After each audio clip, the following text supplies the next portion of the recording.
You know what I mean? Okay, we're live now. Okay. Hey, it's Sue Greenwald here with Awakened Stories. I'm here today with John F. Kennedy Jr. Hey, John, how are you? I am doing great. Thank you so much for having me on your show. I'm so glad to have you back. This is take two. We did a video a few days ago, and honestly, we had so much corruption in the line. John couldn't hear my questions. I couldn't hear what he was saying very well. It was kind of pixelated. So we're going to kind of just redo the video. There may be new content in here, but it is for sure going to be more smoothly done. So I just want to give you like kind of an overview of John. He has written a book called Stolen Identity, which you can get on Amazon. And I think I heard you say Barnes and Noble soon, John. Is that true? Yeah, Jackie Goldman, the ghostwriter that helped me write it, is Yeah. working on it for Barnes and Noble right now. Yeah. There won't be a hardcover on Barnes and Noble right away because 2% of it's $40 for a hardcover. Yeah. Yeah. So Yeah. 2% of the book sales right now are hardcover. So Yeah. we're just going to have the paperback on Barnes and Noble for now. Okay. Okay. So this book is easy to read. It's hard to hear the story. It's a tough story to read. So basically, as you know, John was the son of the former president, one of the most popular presidents we've ever had in the US. And when his father was assassinated, he lived in a kind of a witness protection program, which was filled with organized crime communities, drugs, torture, human trafficking, kidnapping, and murder. Unbelievable. Within years, John's entire biological family were murdered and replaced with doubles, which is, again, unbelievable to the general population. John has been tortured, abused, kept in poverty, and almost murdered numerous times. And so the book really smooths out the story that we're going to tell a little bit today. And John had interaction with lots of celebrities, government officials, and the book kind of explains what he went through. So welcome, John. Take Thank two. you. Thank you once again. I appreciate being here. This is Yeah, awesome. yeah, Being able to get my short story out. It's difficult. Everything we do is difficult to get this truth out because we have so many enemies. And I had just mentioned to you a minute ago that our video announcing that we would be on today was taken down off of TikTok. Well, I appealed it, and 2 minutes later they restored it. But yesterday they had a video that they took down. I appealed it, they restored it, and 5 seconds later they took it down again for good. yeah, yeah. And yeah, their appeal process is kind of loony, but yeah, we're talking big bucks. And how much is that one person behind their computer at TikTok getting paid not to share my story and the truth? Well, I've experienced a lot of censorship with just what I've been doing. I'm staying in my own lane. They've taken my videos down and my posts and all of that. And you just have to keep plugging away. I'm not trying to harm anyone. My goal is basically to get the truth out there. And so that leads me to my first question. What is your goal with telling your story? Like, why are you doing this? Are you trying to become famous? Are you trying to become rich? Are you trying to become a politician? What's the reason behind what you're doing? The main reason is awareness and justice for my murdered loved ones, and then all the above. Yeah. I would love to be rich. I was rich when I was a kid. I Yeah. would love to be famous. I was famous when I was a kid. I'm just wanting my life back, and that would have all came, but it was all stolen from me. Right. And there's on TikTok, there's Henry and Cindy and a couple other people dug up some information about George and George's mother and the real truth, and they're digging up truth all the time. I'm just an old biker. I don't even like talking on the computer or anything else. I'd rather be riding my motorbike down the road. Not that I won't do it to get my story out, but I am doing it every day. But there's so many people helping me do it. I'm like you here today, and so many people, lions that are helping me.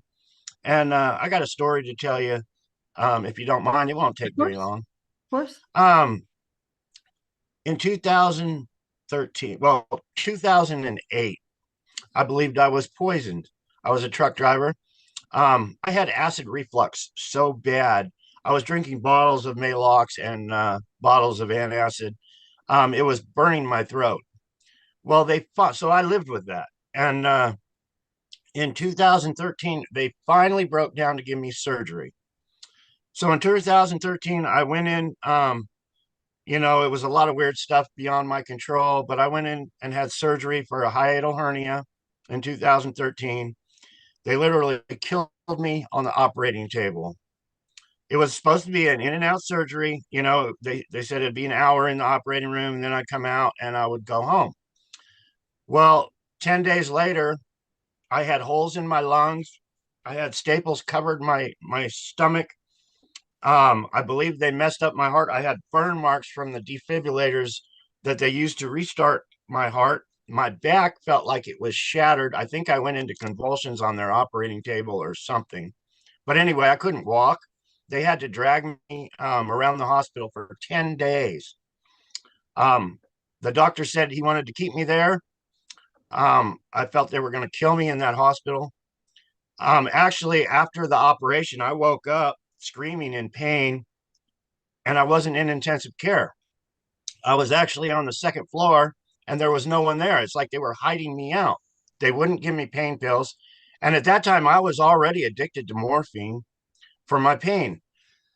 But they weren't giving me my pain medicine. So finally, 2 days after I should have been in intensive care and I was screaming down there in pain, the doctor showed up, put me in intensive care, gave me that thing you push the button for pain medicine.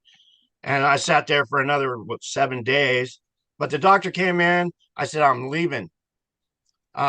He said, well, you're not ready to go yet. You still need to heal. I said, you're going to fucking kill me in this place. I'm leaving. And that was 10 days later. Well, the doctor only billed my insurance company for I think it was 3 day stay.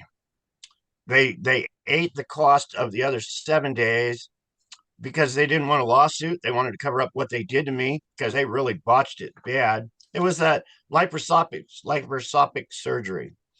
The doctor's assistant it was his first day on the job. So it was the doctor and assistant that had never worked on that before. But anyway, they shredded my insides. So I left. I stayed one day at the Quigley's house after I got out of the hospital. I slept in a really nice bed.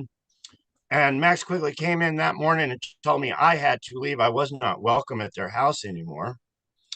I ended up going, I believe it was up on the hill in a camper trailer, but I was crawling around in the dirt, just trying to survive, telling myself I'm John Kennedy.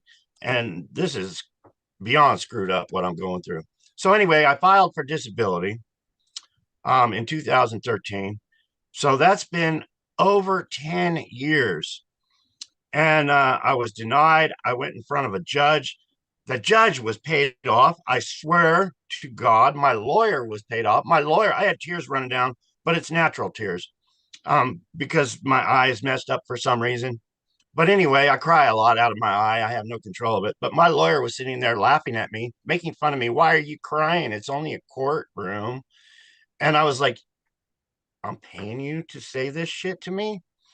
And the judge flat out said, you're disabled. You cannot work. What they did to you, you can't hold a job. And then I got a letter in the mail after all that, after the judge said I was disabled, said I could work. So anyway, I got a team of freaking lions.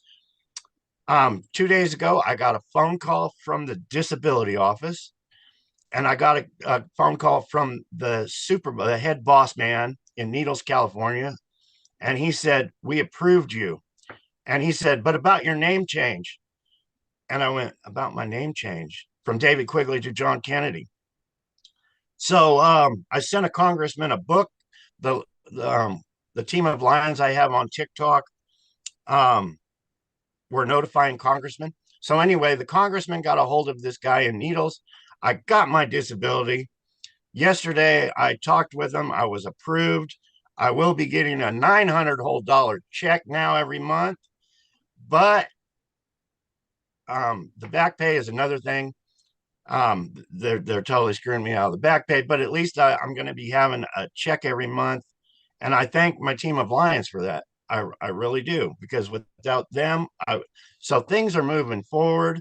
And I was just thinking before I got on with you, Sue, 100 years from now, 200 years from now, this world is going to be looking at me and you on this video, and they're going to be saying, "Look what John Kennedy had to do to prove himself to the world, to expose all these criminals." Um, and I was thinking, it's really, in reality, we live in a really screwed up, evil world, and people don't get it. They're just walking around every day saying everything's great, but they don't look behind the scenes. When I was a child, um, hundreds and hundreds and hundreds of photos of me, videos of me, recordings of me as a kid, blondish brown hair. And then all of a sudden I turned 10 years old and I got jet black hair and my ears don't look the same. And nobody fucking noticed. The whole world didn't notice, but then people just don't notice and they don't really care deep inside. It's all Papa Razzi, Papa Yeah. Grant. Yeah, you know what I mean. Propaganda. Well, There well, you go. congratulations on the win, but $900, it Hey, better than nothing. I was I would take a dollar bill out every morning if I had a dollar bill, and I would say, you know what, today's the day. Me and God and Yeah. Daddy. Now I'm calling him Daddy, thanks to King. But I would take a dollar bill out of the house, and I would be walking down the street, and I would say, I'm going to turn this dollar bill Yeah. into a freaking $1 million today. Yeah. So 900 bucks, that's $900 million I could turn it into. Yeah. I like that attitude a lot. And that's probably why you survived so much of this trauma. You know what I mean? You have a great attitude and you never stopped. And you can't stop, you know? I can't stop. I really can't. Yeah. Um, our last interview, I said I had a near death experience. Um, but yeah, I can't stop.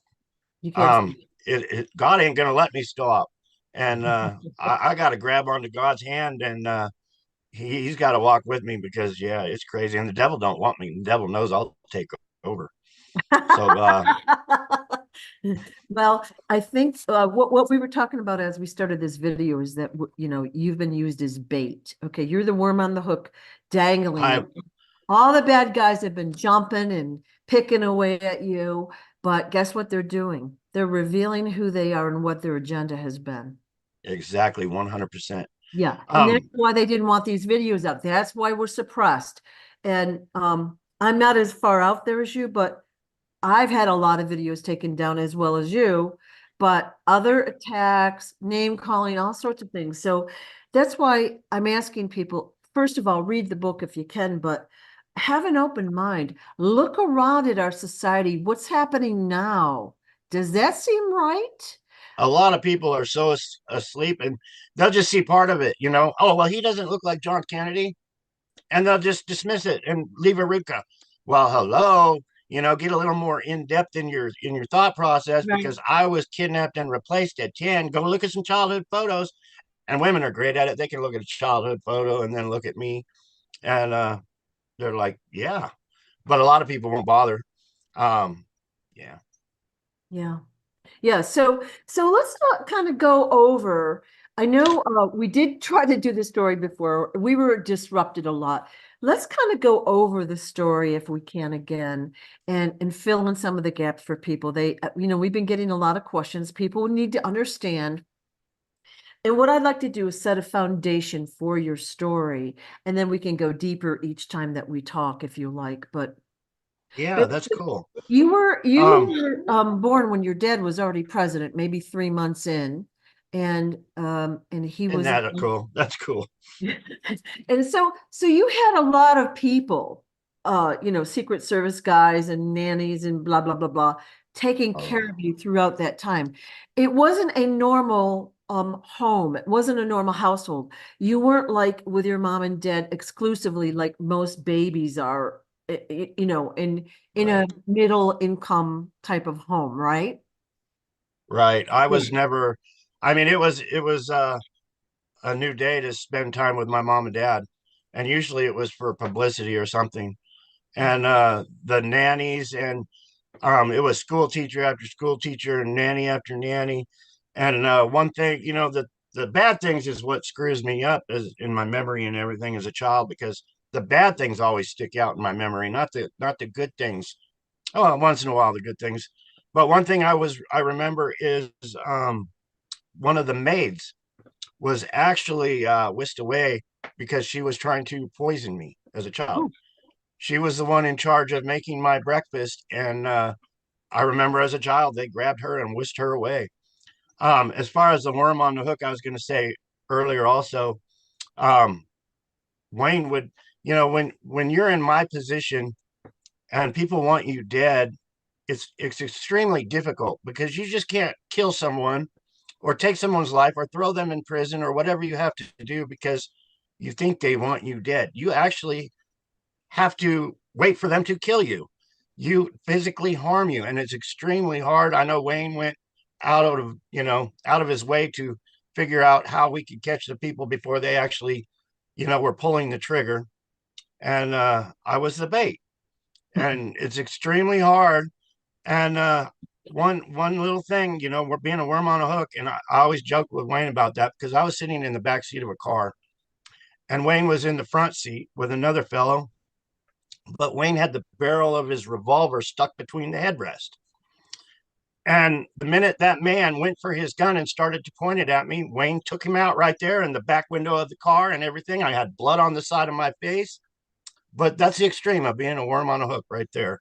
And wow. I'll never forget but that's what we had to do to keep alive, stay safe, and do it legally. But yeah, I just wanted to share that with you. So you've never really had a nice, safe, secure place to live. Like your whole life has been filled with betrayal, talk of murder, people robbing you, beating you, harming you, kidnapping you, whatever. Your My entire life. my whole Really. life, my whole Yeah. entire life. I was moved around every week or every 2 weeks. Jackie was having me moved around. And one thing I'll never forget is they moved an entire bookcase in this one rental house. Um, they figured out where my room was. I was going to sleep, but they moved the bookcase against the wall so the books would stop the bullets. Um, you said kidnapping. My son's mentally disabled, and I think it was a month ago, maybe 2 months ago. He got an email from somebody said that he had to pay up, and he's mentally disabled, but he actually got an email from someone saying they were going to kidnap me, his father, if he did not pay him $10,000. So it's still going on to this very day. It's extreme. I mean, you know, some of it is really evil, messed up people to try. He gets $900 himself because um, he's mentally disabled, Right. and Right. for somebody to want to take his disability check, it's beyond words to me. Yeah. I mean, these are the scum of the bottom feeders. I got an idea, just like we were talking about earlier, bring them out of the light. I'm bring them out of the darkness and into the light. Well, that guy that sent him that email might as well be standing in the sunshine. All right. All right. So let's go back and let the audience know who Wayne is. That's probably the biggest question I received. How did you meet Wayne? And can you kind of like describe him, tell some stories about him, that sort of thing? It's hard to describe Wayne and make any sense because Wayne didn't even reveal himself to me. Yeah. He's been there since I was a child, and he's protected me, like I just said a few minutes ago. Hmm.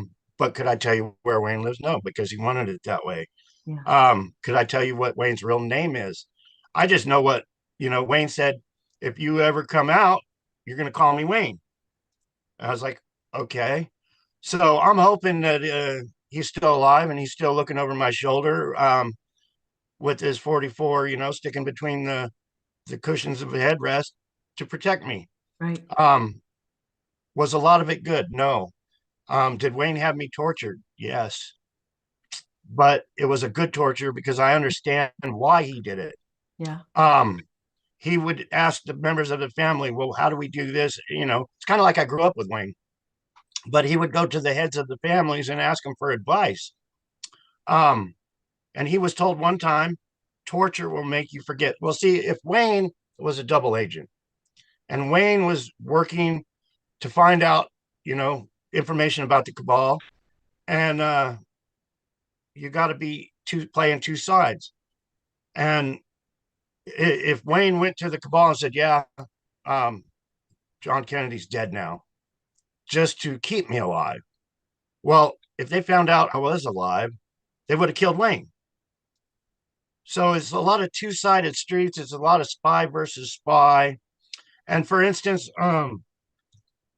this is a bizarre story, but our Congress was trying to expose what do you call them, terrorists, and we, I say we, had a terrorist that was a double agent, and this terrorist was caught and brought in.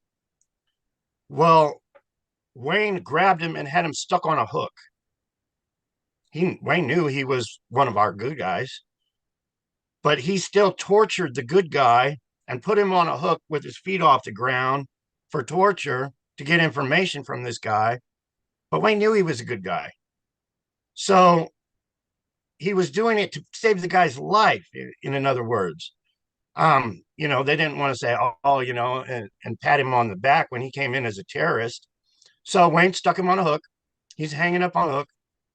He's a terrorist. We're mistreating this guy. So the other terrorists kept believing him. And I believe it came out in some kind of files that he was a double agent. Well, that just killed that man right there. But Wayne was trying to save his life by being mean to him. It doesn't really make sense, but it does. Um, he was being mean, but he was saving the guy's life. So a little punishment for an hour or two hanging on a meat hook with his feet off the ground was saving his life. So the other terrorists were looking at him like, oh man, he's getting it too. I guess that makes sense, but youch. Youch. Now, how did that affect you? So, throughout the book, Wayne's popping in, he's popping out, he's dragging you out of bed, he's showing you bizarre things, you're going to Hollywood, you're doing all this stuff. And it just seems very, like kind of, we'll say all over the map. It's not like, like you said, he wanted to groom you to take over Atlantic City, but then Yeah. so there's a lot of stories in this book. Well, yeah. See, Hollywood runs the show. I was just looking about something on the red carpet before we started chatting, but Mhm. Hollywood is a huge part of running the show. The criminal organizations are a big part of running the show.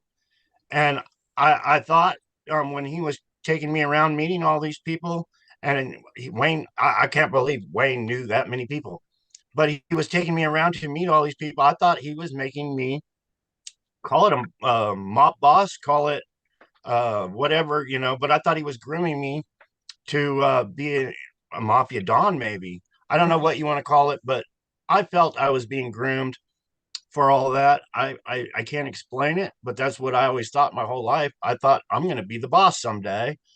And, but no, I kept living in poverty. And, but that's how they work. They don't advertise, and year would go by and year would go by. But yeah, he definitely was grooming me to meet all these people. Maybe it was he was just exposing me to what the real crime ring was all about. But Okay. Okay. It's just interesting. Like as I read the book, I couldn't decide if I liked him or I didn't like him. Like I kept flip-flopping, and maybe there is a bigger story there than I know, but you're just like me, yeah, same thing. yeah, yeah. I love Wayne in my heart, but I'm scared to death of him. I really am. It is weird because Wayne has more power. Wayne is the most powerful man I've ever met. Okay. And it's scary. Wayne can kill somebody in broad daylight, have a crew come in, take them away, and never be seen again. And it's that powerful. And the crews he has are unbelievable. But yeah, you don't talk bad about Wayne in front of his face, that's for sure. Like I said, he was the most powerful man. that I've ever known. He scares the shit out of me, but I loved him too. Okay. Okay. So let's kind of back up a little bit. And I know it's probably hard to talk about your family, but you're just a little boy, and again, when you're 3, you don't have a clue what's happening, and maybe not even until you're 8, 9, 10. But life goes on, so you were kind of going to school. And it sounded like you were flip-flopping, but you were kind of with your mother most of the time for years, and then you basically were taken away. Is that the way it worked? I was sent all over, like I said, for weeks at a time. Yeah, I didn't have a lot of time with my mom. Um, Not a whole lot because I was always traveling around. yeah, She was sending me to be trained with artists all over the world, famous artists like Pablo Picasso, Marc Chagall, many, and it was just me as a child. Um, I met Muhammad Ali. She taught me to be a bullfighter.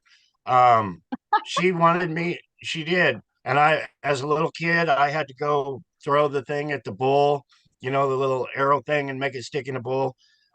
She wanted me to learn how to ride horses. So I went to summer camp and they had a horse, on a rope and turn around in a circle. And I would stand on the horse and I'd go sideways on the horse. But yeah, it wasn't a whole lot of time right, right, with my mom. And she, Hollywood actors, John Wayne, Charles Bronson, Clint Eastwood, Dor. uh, Um, there's somebody that's bringing out on TikTok also all the films I had been in, and I explained I was left-handed, and you can surely see that I'm left-handed. I saw pictures of me in the White House where I was actually grabbing something with my left hand. But yeah, I think I was around the age of, I don't know how old I was,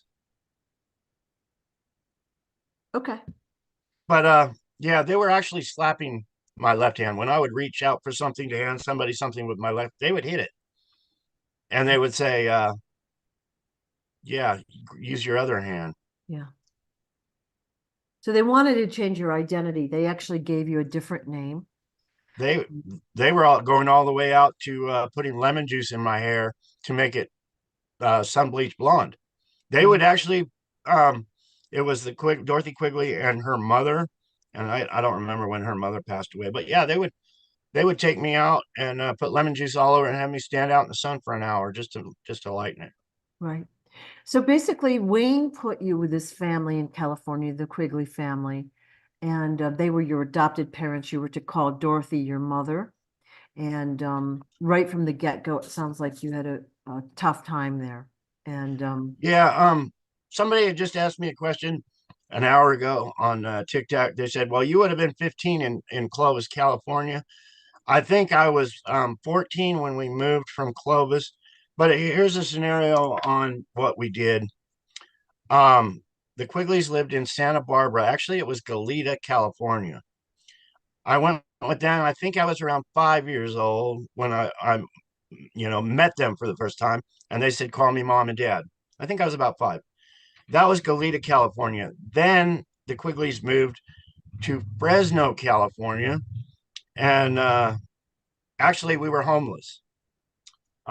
From Goleta to Fresno, we were actually homeless. We were staying in motels, sleeping in the truck or wherever we could at relatives here, there in Fresno. And then they bought a house in Fresno. And then from Fresno, they moved to Clovis, California. And I don't have the time dates of all this, but it went from Fresno.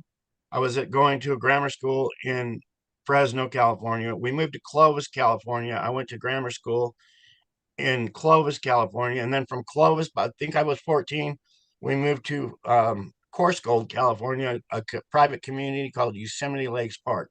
So that's kind of where I stayed as David Quigley the whole time. And then all those places I was handled traffic from there to go to Hollywood, or, for weeks at a time, I would be picked up and brought somewhere from all those locations. right, right. So they basically, like Wayne or somebody would like, an unknown, we'll call them an agent, okay, would like basically wake you up and take you out of bed sometimes and take you away, or a lot of, we'll call it unusual stuff happened at that time. Right. If And if they had an emergency to do, or a quick job, they would come get me in the day. Um, but yeah, they work at night. They don't want to be, it's the Secret Service as far as, Yeah. they're trying to keep their secrets. There is so many enemies, that are huge. People don't understand. The government of the United States is the prize. It's the big prize. You run the government, you own the people, you control every single thing there is about people. So it's a big prize. So yeah, everything is secret and they know it, but there's so many people that want to take that away. It's Right. always war, always killings. It's spy versus spy, but yeah, it's Yeah. So let's talk a little bit about the Quigleys. Like you go to stay there and like it sounds like the conversation in that household was all about robbery and murder, and there was a lot of beatings, there was a lot of torture. There were kids coming and going throughout the household that probably they were young, so they probably were trafficked. only behind the scenes though. Ah, Not for everybody to see. If you met the Quigley family as an ordinary, just hi, how are you doing? You're going to see a family that goes to church every single Sunday, that goes to Bible study during the week. Um, yeah, it's they don't advertise it because they're the best at what they're doing, and a lot of the families are like that. So if you meet the Quigley family, you're like, "Oh, hi, how you doing?" Um, I saw you in church last. But yeah, they made it a point, you're going to church with us on Sunday, whether you like it or not. But it was all, um, but it even says in the Bible that's where they're going to hide out in the churches. so it was basically kind of for show. And of course, there was a lot of like, drugs and all sorts of stuff going on. And you witnessed the family doing all sorts of nefarious stuff. And you witnessed some murders, you witnessed, drug deals. They drugged you all the time. In fact, I think they gave you a daily cocktail. You suspect it was hormones or something to keep you. Yeah, I was talking with somebody recently, and one of the mental health drugs will actually make you forget. Yeah. And they had Dorothy Quigley giving me a vitamin regiment by what they called it. And looking back, yeah, it was so I forgot my life as John Kennedy back then. Yeah. And like I said, when you're a kid, you believe what the adult or the authority figure tells you. You're innocent. You don't have like the foundation to make a better decision until maybe like Yeah, teenage years, really. Yeah. 100%. When you're a child, that's your learning years. That's Yeah. when adults should be teaching you right from wrong, Right. and that's why they get them young so they can control them, and they do, and they use them, and Yeah. it's sad, and they become, that's their thinking from now on. A lot of it, our educational system has a lot to do with it. You learn what they teach you. Right. Right. And I think you really have undergone throughout your whole life, but starting around this point, a lot of psychological torture. So they would tell you one thing and do another, or they would like you'd be kidnapped or taken here or taken there unexpectedly. So there wasn't any stability. So I want to really set the foundation for people to understand this. It wasn't like a normal life and then all of a sudden you changed your name. This was a lot of, unusual stuff happening to a little boy that just was bounced around, tortured, and like I said, kidnapped, all this kind of stuff happening all at once. It was Yeah, ongoing. I was kidnapped more than once, and Yeah, like I had mentioned to you, it was for money. Whenever you wonder why, it's for money. yeah. But I was kidnapped plenty of times, and I get a lot of comments on TikTok and even Facebook. But how could you do this? They say if you were kidnapped at 9 or 10 years old, and it's like, well, I wasn't dead. Just because you're kidnapped, you don't fall off the face of the earth and you're gone. Mhm. No, I had a life. I had to breathe air, and just like everybody else. And those adventures I Yeah, had after I was kidnapped, and even kidnapped again, I'm sharing those. yeah, So just for the people that ask me that all the time, how could you do that? Well, it's really easy. I had to survive, you know, again somewhere Mm. else doing something else. Right. Basically, do you have any idea at this point in your life why your father might have been assassinated? He was going to reveal something, and you gave a story about how he kind of knew that they were going to kill him. He had an inkling. Yeah, You were three. All right, so this is just a conspiracy theory because I was three. I don't have yeah, the facts, but yeah, by what my knowledge has taught me, he was going to reveal the CIA and the other organizations for the crime syndicate that they are and the yeah, power that they are. mm, Eisenhower, he took Eisenhower's place. Eisenhower was in World War II also and became president. If you're not familiar with Eisenhower, but my father stepped into Eisenhower's shoes.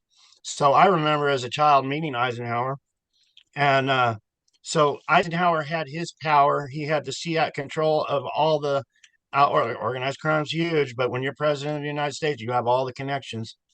So basically, my father stepped into Eisenhower's shoes, and my father said, "This is wrong. I am going to expose it." Well, Eisenhower and all the criminals in our CIA didn't want to hand over the power to my father to do that. right, So they simply killed him. And they showed Howard just like they're showing to this day. We can do it, and we can do it in broad daylight. Now, why was my father killed in broad daylight? Because identity theft is so huge. You can kill somebody like the president of the United States. You can give somebody a little plastic surgery, dental work, a little Hollywood lesson, and they're a new president now. So that's why they took him out in the backseat of that car for the whole world to see, just like they did Bobby. For the whole world to see, they took him out because they didn't want a new one coming up. They didn't want to kill my father and have my father replaced and then have to kill him again. So yeah, that's why, in my heart, I believe they did it in broad daylight. And yeah, it makes a whole lot of sense if you think about it that way, yeah. because I know identity theft is huge. It's running this country to this very day, and it scares the hell out of me. I've seen it. I'm trying to wake up people of the fact. And yeah, I get rambling. I'm sorry, Sue. No, no, no. It's a really good theory because that way they didn't have to come up with a replacement in the public eye. Now, your mom, let's back up a little bit. While you were in the White House, you have already told us that your mom had a double, and the double had her teeth redone and some plastic I surgery. was an I That's not conspiracy there. I was an eyewitness to that. Mm, But you don't know as a child when that's happening. You got somebody mm, that looks like your mom and they're getting surgery, somebody that looks like your mom and they're getting dental work, and then next thing you know, she's listening to recordings, trying to talk just like my mom. yeah, I didn't have any idea they were going to kill my mom. I had no idea, but they drove my mom crazy. There's so many things I remember when I was a child. Um, like my father wasn't in good health, but they actually, I had many maids and nannies and everything, but they actually were all training me to put a cushion in my father's rocking chair. And I'll never forget when I saw that rocking chair being hauled out of the White House. But they had me trained to do it over and over again. When right, your father gets ready to sit down in a chair, you put a pillow under his ass. So, mm, I was 3 years old running around with a little pillow. yeah, But that's one thing I'll never forget. And why did they do that? Maybe it was planned, maybe it just something they were trying to be kind. But yeah, I'll never forget that. yeah, yeah. Well, um, I guess so. What my point is, so they were already putting a double in for Jackie when you were around and you witnessed that. And again, you're a kid, you don't know any different or any better. How could you? And so that double was out in the public eye all that time. And then when she was murdered, the double basically took over her life, in the Right. Just public eye. stepped right into her shoes. Right. And I got married, and that's a whole nother episode. But my wife's grandfather, um, he knew John Gotti because when you're young, you hear people talk. But he knew John Gotti. And one thing I'll never forget him say is, and I don't remember his exact words, but in short, he said, it's like a hermit crab. When the hermit crab dies, you just move right into its shell and become it. And I will never forget that because I wish I would have listened to you because it is so huge. That is how Yeah. organized crime makes their Yeah. money. If they pick out somebody It's all pre-planned first-degree murder, and they step into their shoes, they become them, they get all their assets, all their power, all their whatever they own instantly. You can become a billionaire with a couple murders, and they do it. I've seen it. I'm a witness to it, Yeah. and I'm sharing that to the world because the world needs to know that's how it's done. Yeah. Let's expose the cabal and all their evil and how they work, and let's put them under the rocks where they belong.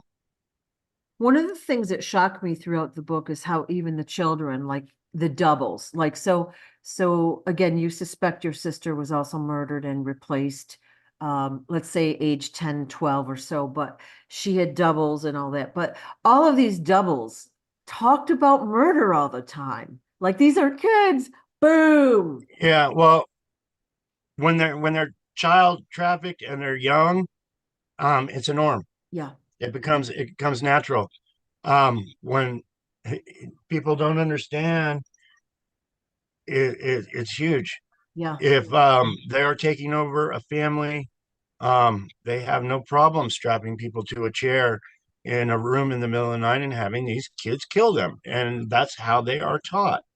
And once they have them do that, they're done. They don't want to expose that they had to kill somebody. They don't want to go to prison for the rest of their lives. Right. But that's the tactics these criminals have, whether it is a gang to whether it is a gang within our FBI or CIA. It's all tactics for power. They want to sit back and have somebody else do their crimes. Right. Well, that way they have something to, that's why they videotape everything with the kids or whatever. They'll videotape it and then they have proof that that child has committed murder or whatever, which again is mind blowing. Like it's shocking to the average citizen because that's not the way you think people live. I'm hoping. Yeah, Nobody I know lives like that. I've been sharing many stories from 9/11 to Waco to Timothy McVeigh and the Calaveras County murders. And Wayne had me do some things so I wouldn't forget. So maybe I could share them to the world someday. I really don't Yeah. know Yeah. what Wayne's intentions were. But Calaveras County, Wayne let me be kidnapped. He let me be put in a cell underground in Calaveras County, and he let me witness murders and sit there and hear people screaming while I was locked in a cell. And after that was all done, they came in and they were collecting evidence of all the bodies that had been burned in the yard, and there was many people killed there and many people burned alive. But Wayne put me right on a dirt pile and said, "Your sister's bones are here. Um, you put all the bones you find in this little bag, this little Ziploc bag." So it was all mind games. So I'm digging in the dirt, and I would find a bone, and I was like, "Is this my loved one or not?" I don't know, but it was a horrifying thing. That's another thing of many that was covered up. And people, you can Google it, Calaveras County murders and the underground, and it's all connected, people. If you remember the Chowchilla school bus kidnapping, um, that was right down the street from where we lived. But it's all connected. They're all part of the same cabal. And yeah, but I'm just trying to get my story out. Sometimes Yeah, I yeah. just get really, And you know yeah. what? All these little stories are helpful. So we're going off topic. It's fine because it's stuff that is or isn't in the book, but it explains it more to us so we understand. Let's talk a little bit about the MK Ultra program. So I forgot what age you were, maybe 8-ish. You're basically the Quigleys took you across the country to Pennsylvania and you had an implant put in your head or a chip, whatever you want to call it. Yeah, and it was actually for, I tried to find it again. Yeah. I found it once as I was adult. I lived in Pennsylvania and I wanted to find out where they had taken me. And I actually found the place and I researched the place and I tried to find it last year again, just through my memories because I don't take notes. I can't. Right. Right. But it was actually, I did the research on it. Mm. In World War II, it was a Navy base experimental lab for the Navy and their electronicals, I think this was when they were cloaking things and trying to make battleships disappear and every other. But it was basically a huge. Well, first it was a resort, a hotel resort, and the spring water would heal these people. So in the early 1900s, people would show up there and drink the water, and they were supposed to live forever. But then it became a Navy base during the war. And after that, it became run down, and they turned the top floor into MK Ultra facility. Mm. And this ain't a conspiracy theory because I had my work done up there. Yeah. So basically, MK Ultra, they use hypnosis, they use torture. They basically try to break your mind. They do all sorts of crazy things, if you will, to the Yeah. child or the person and brainwash them. And there's also keywords or trigger words that they use Oh that yeah. the commands that are implanted into that person's brain or memory, whatever you want to call it. Yeah. And a lot of it is to deceive you too. Yeah. While you're under MK Ultra. So if you go try to tell your story, you sound like a crazy lunatic. Absolutely crazy. And you're trying to explain it and you're like, that's really what happened. And they're like, go check in at the facility, get the straight jacket put Yeah. on. Yeah. And that's part of the plan. That's part they program. But Yeah. MK Ultra, the best way to explain it is a deep hypnosis. You know, if you're familiar with hypnosis, you go in, you look at the watch or however they do it, and you're hypnotized. Well, MK Ultra is that twice over. Um, they even said by my research, you can't do anything you wouldn't normally do under hypnosis. You won't do it. Well, the human will do anything. So that's a farce because a human will kill to protect itself and its family. So once you're under this deep hypnosis, if you think your family's in danger, you're going to kill. Um, you know, you're under deep hypnosis. Somebody tells you you're Marilyn Monroe. Instantly, you're Marilyn Monroe. But yeah, it's a deeper hypnosis, and they do it. They can all the way to the extreme of a Right. shooting, mass shooting. Like I said, they train these children so they don't have to be there. They don't care about human life, so they can actually MK Ultra someone, have them go rob a bank, um, and get killed robbing the bank just to eliminate them, or whatever they want to do. Once you're under MK Ultra, they can do it, and Right. I've seen it. I've lived it. I've been under MK Ultra so many times as a child. You know, them grabbing me in the middle of the night and taking me to crime scenes or wherever. Um, I know you can wake up from MK Ultra. Um, I was under MK Ultra once, and they were torturing a guy in a 55-gallon drum, Yeah. or gal or whoever, but they were actually drowning this person in a 55-gallon drum. And I started fighting them because I was trying to save this person's life that was getting drowned in a drum. And I woke up from this, and I got punished for waking up, but I woke up, thinking plain as day. What the hell are you guys doing? I started punching them and every other thing. I was fighting for this person's life. But anyway, they tackled me ground. They set me in a chair. They tied me to the chair while I was awake. And they stuck bamboo under my fingernails. And the pain is excruciating. It's a torture.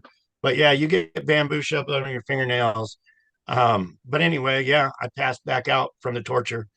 And but yeah, you can wake up, but it's got to be really gruesome to wake up from MK Ultra. Right. And so MK Ultra is like you're walking around in like a trance. You don't really have clear thought or clear No, memory no, of what no, happened. no, no. To me, it's just like we are now. I mean, you might feel a little sleepy, but you're every bit of knowledge is going on, unless you're drugged or something. But it's almost like you're living on another life on the other side of your brain. You're thinking, you're talking, you can interact with people, conversations just like we are now, but you're under MK Ultra. So when you go back to sleep, um, you don't remember it anymore. It's like Right. um, one side of the brain and the other. So like I'm here with you. I know I'm awake 100%. So I'm thinking that's the part, the I don't know how many percent it might be of their brain. Um, it's only a few percent of your whole brain. But under MK Ultra, it's like you're using the other side of your brain. You're still, it's just like day and night, and you're in. It's hard to explain, but Yeah. it's like waking up. Um, is you know. Okay. So Yeah. when I was meeting under all these people under MK Ultra and every other thing, I was aware. I was talking, joking, having fun, laughing, um, being sad, crying. All the emotions and everything are there. It's like real life. Um, but then you switch over to the other side of your head. Right. Right. It's hard for us to understand that, again, not having gone through it, but you basically get to that state by, like you were shown, pictures, violent pictures, you're hypnotized, you're drugged, you're tortured, you're beaten, and until you finally are like in your head, I'll do anything to avoid this, and that's when it starts to take hold, right? Yeah. Well, there was a time, I think it's in my book also. I hated being put under MK Ultra really bad. I was wanting to kill somebody if they came over, trying to stay awake and every other thing so they wouldn't get me. But yeah, I think it's in my book where I actually started beating on a electrical box. It looked like a radio, and I was like, "This is what they're turning on and off to put me under MK Ultra." So yeah, I smashed that thing and demolished that thing. And while I was doing it, Wayne comes up and said, "You owe me again." Wow, okay. Okay. Can you excuse me for a second? I got to Certainly. take this off and put a t-shirt on. I'm starting to sweat Okay, here. thank you. I'm not going to sever the link because that will turn the video off. So we'll just hang tight for a little bit. Buy me a t-shirt, would you? Overall, it's going very well today. Thank you all for watching.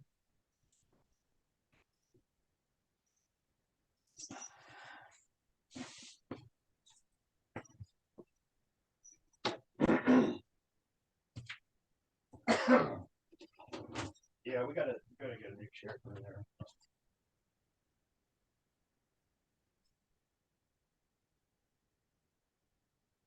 What I'll do for the videos, I'll have this cut out, and then I'll put it up under a regular video.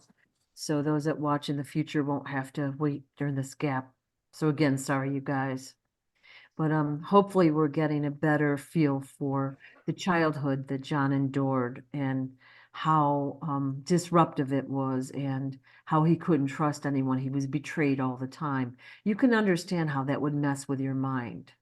All right. And then to be drugged a lot, to be MK Ultra, his memories are fragmented. So in the book, he tells these snippets of the story, but he doesn't remember every detail of everything, which you can now understand why.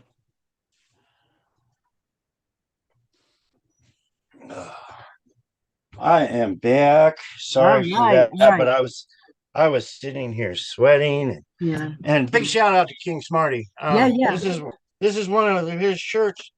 Much love. He showed me so much kindness. I heard you guys talking on an interview, and I started chatting. Next thing I know, I got a box full of goodies, a couple shirts, and some hats and other really cool stuff. So big shout out. He's got a heart of gold. He really does. And Smarties corner.com. Check it right. out. Way Yep. cool stuff. Yeah, Kept Robin busy for hours learning all about that stuff. So yeah, yeah. It's so exciting to have Smarty out there, and I'm so honored to talk with him all the time. He just makes everything fun, but his goal is really to help and heal, and he's the one that introduced you to me, and I'm glad to do this. So I'm very excited to do this. I forgot I didn't have my hand on. I'm sorry. Yeah, yeah, no worries. So, we were talking about MK Ultra and all that, and what I'd like to do, if we could, is to back up in time again and go back so people understand your stolen identity, your double. All right, so you're just a little boy, you're being bounced around and all of this, and then somehow you meet John, okay.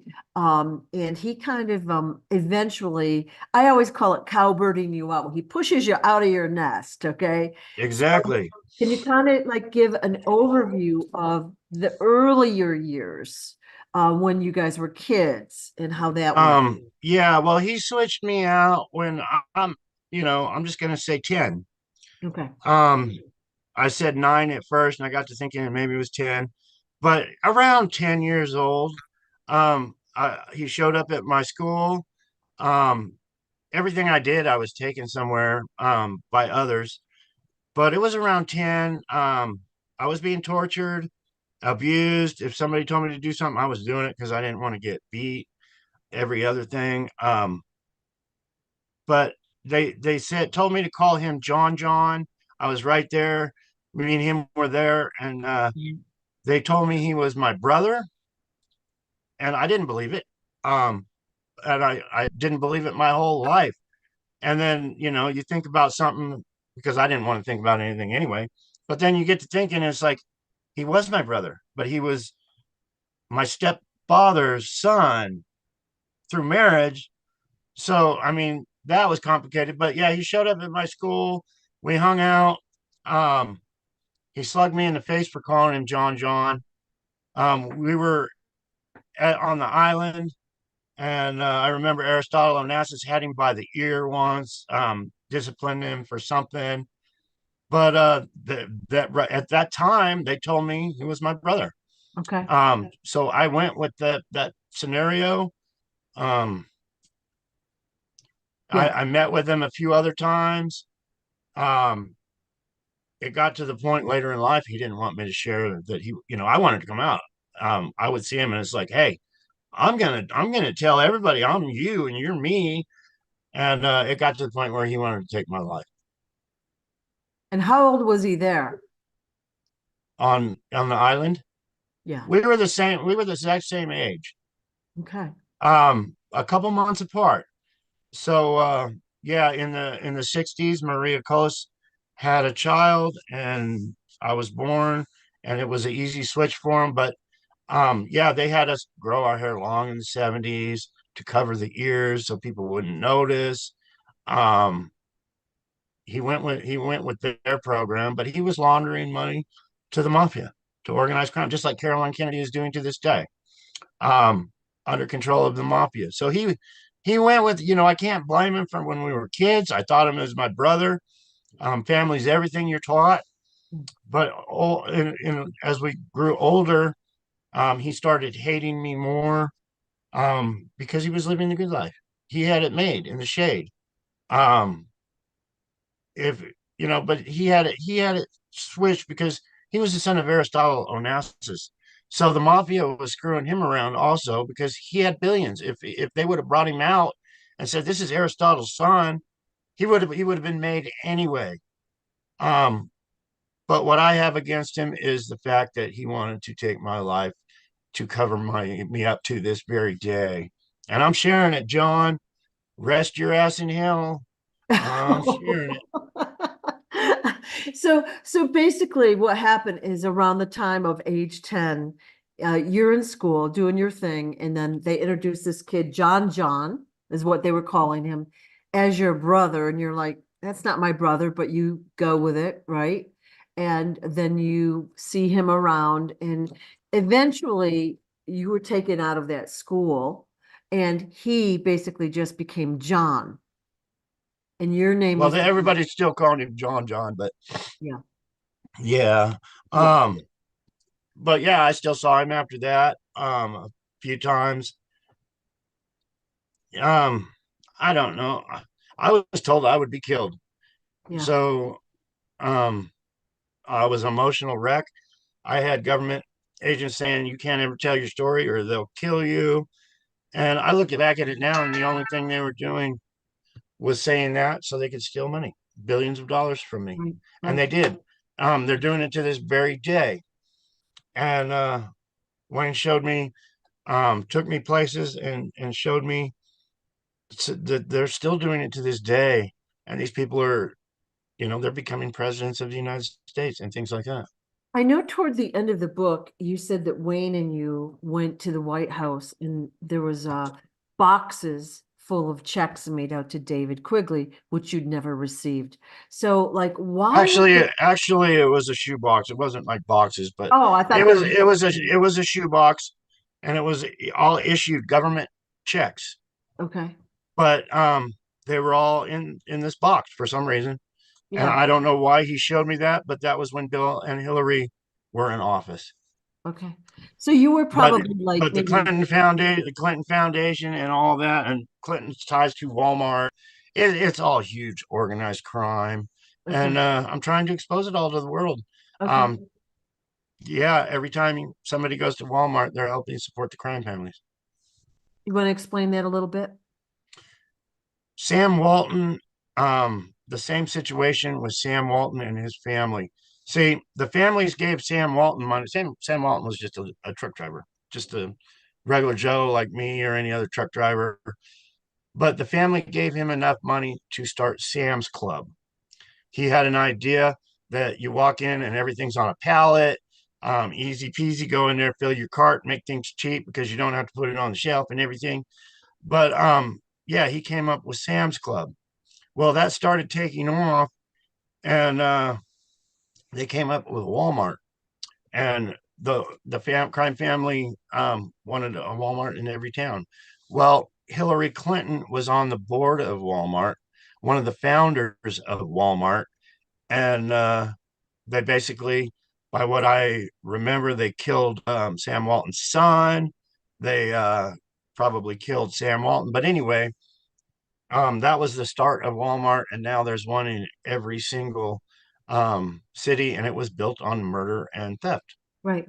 I've heard that the floors of Walmart, like you take the floor up and there's tunnels under where it's hollow, and that's where a lot of the trafficking occurs as well. And we've also seen recently where, on their website, if you know what you're doing, you can basically order a child that way. Just like, Well, the here's Wayfair my thing. personal. I don't think this is in my book. I don't think it'll be in any book. But my personal experience was before they would pour a foundation. Well, first thing they would do is own the land and acquire the land to put your Walmart in your town any which way they can. Hmm. Any which way they can, they get your land to build that Walmart.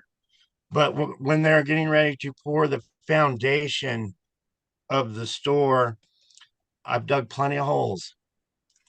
And when I'd be under MK Ultra, and I would be digging, and I would dig a hole, and Wayne would throw a canister in there, maybe a dead body, something of evidence. That's the way he explained it. But I dug a lot of holes in the floors of Walmart. So there's dead bodies.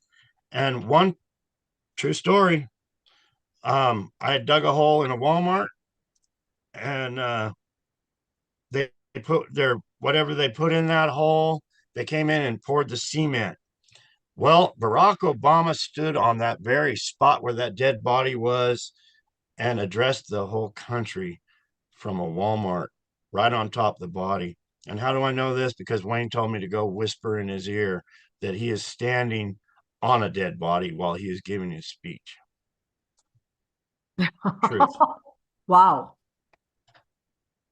Wow. Okay. All right. So, yeah, there's a lot of evidence under the floors of Walmart. So, people, when you go shopping at Walmart and you hear them dead people screaming from the floor, buy all that stuff. Support the devil. Yeah.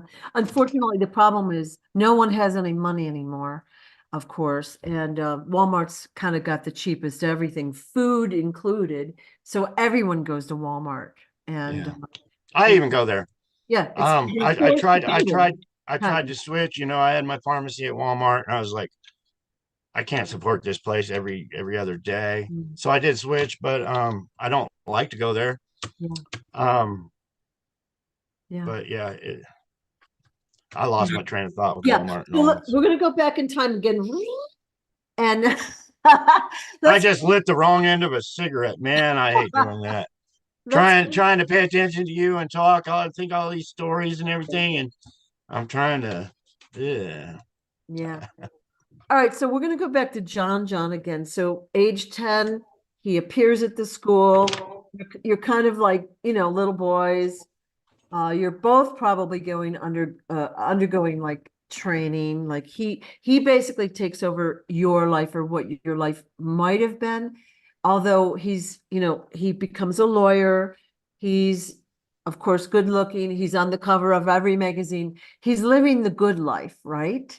And eventually he and his wife, Carolyn, I'm sorry, um, basically sell off your family's heirlooms. Okay, so they auction pretty much everything off, it sounds like. Yeah, and with that said, all the crime families stick together. Yeah. He married right into another crime family. So yeah, it was two criminals, and 100%, I believe he died for killing his fake mom, Jackie. Oh. It was a mafia hit. Me and Wayne went to her apartment, and we were standing in the kitchen, and she was trembling. This must have been, I don't know, early 1990s. But she said she believed that the children had poisoned her at dinner one night. She became deathly ill. They called it cancer, but she confessed to Wayne she thought that children had poisoned her. I'd been poisoned many times myself. They love poison. It's an easy, sneaky way. Um, Somebody, oh, you got cancer, but poison, yes. Um, so Wayne knew, he got at firsthand that the children, and who was the children? John, Caroline, his new wife. This. So anyway, that's why there was a quarter found in the hydraulic line. That's why the main reason, it wasn't because he was running for president, but it's all the same crime ring. Right. So if he did kill his mom just for the inheritance money and the millions of dollars he made killing her, it still pissed a lot of people off because you don't take out another member of the family. So you got John's mom, my fake mom, the one that went through the plastic surgery and the dental work and all that to become her. And you got John that knows she's not even his mother. So he kills her. And she was huge. I mean, she was lovers with Bill Clinton. It pissed a lot of the crime family members off. You don't do that. It's a death sentence. And he did it. He pissed Wayne off. He pissed a lot of people off. And it was definitely, you're going down in the ocean, dude. Okay. So he's probably like roughly 30-ish when this happens. And of course, you're 30-ish. And so he basically kills, we'll call her the double, your fake mother, his fake mother. All right. And it was poison. Okay. And then basically you kind of knew something was up. You had a red flag feeling, but they were trying to get you to go in 1999 to a wedding where they were going to fly, and you Their didn't want to plans, go. their plans, they already had it set up to kill me at that wedding. It's all pre-planned murder. Yeah, But yeah, they were taking, he wanted me dead. He didn't want me to reveal. There was more money behind the scenes. I don't know how much, what my loved ones left me and whatever, but there yeah, was a lot of money involved, and he and his wife wanted me dead. So they planned my murder at the wedding. The people at the wedding were in on it also. There's so many criminals out there. There really, really is a lot of criminals. Yeah, so that was their plan. They were taking me to the wedding to have me killed at the right, wedding. right, Now I'm gone, right. but I'm not gone. They're gone. So basically, what happened is you did get in the plane. The plane was going down. You did luckily grab a life jacket, but you were Oh in the yeah, plane that's that the first crashed. thing that went. That's the first thing, I've been through so much crazy shit, so much training. Um, Yeah, when something bad's going to happen, that's the first thing I do is think of saving my ass. yeah, So the minute he said he could not steer the plane, I was under the seat. I was grabbing for that life preserver. I right. was getting ready to freaking die. Um, I even, while they were arguing, I had my shoulder braced up behind the back seat, getting ready to freaking crash. Um, yeah, when I don't want to admit all the things I've survived, Mm. um, because I don't want to sound like Superman to anyone. it's all very painful, and recovery sucked. But yeah, even with my brother and his plane crash, when my stepbrother Alexander was shot in the head, I can't get it out of my mind. I don't even like bringing it up because it sticks. I got that picture of that guy in the passenger seat with that. I've even looked it up. I got the making, just from the memory of me being 13 years old. Not that I write anything down, but I could look it up again. But yeah, I wrote down the make and what gun it was, and I researched it. It was like a World War I gun that killed my brother.